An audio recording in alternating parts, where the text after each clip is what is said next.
يا أيها الناس اعبدوا ربكم الذي خلقكم والذين من قبلكم لعلكم تتقون الذي جعل لكم الأرض فراشا والسماء بناء وأنزل من السماء ماء فأخرج به من الثمرات رزقا لكم فلا تجعلوا لله أندادا وأنتم تعلمون وإن كنتم في ريب مما نزلنا على عبدنا فأتوا بسورة من مثله وادعوا شهداءكم من دون الله إن كنتم صادقين فإن لم تفعلوا ولن تفعلوا فاتقوا النار التي وقودها الناس والحجارة أعدت للكافرين وبشر الذين آمنوا وعملوا الصالحات أن لهم جنات تجري من تحتها الأنهار كلما رزقوا منها من ثمرة رزقا قالوا هذا الذي رزقنا من قبل وأتوا به متشابها ولهم فيها أزواج مطهرة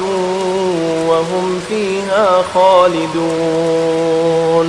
إن الله لا يستحيي أن يضرب مثلا ما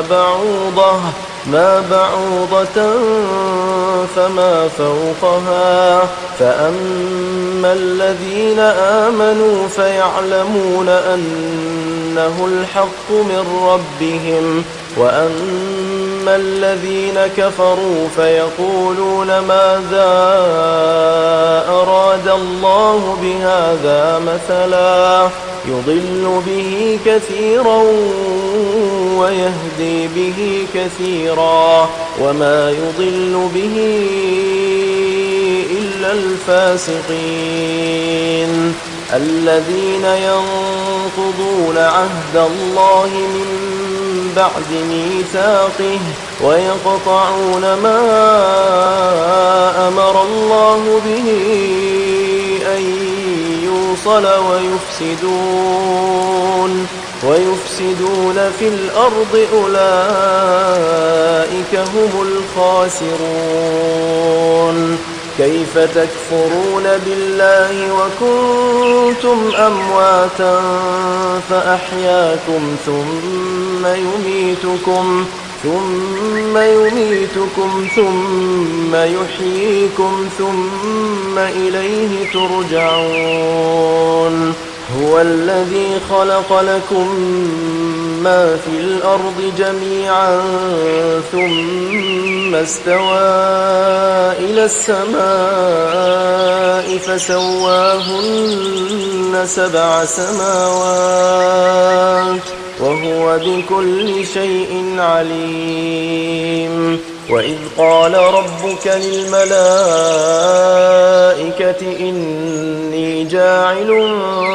في الأرض خليفة قالوا أتجعل فيها من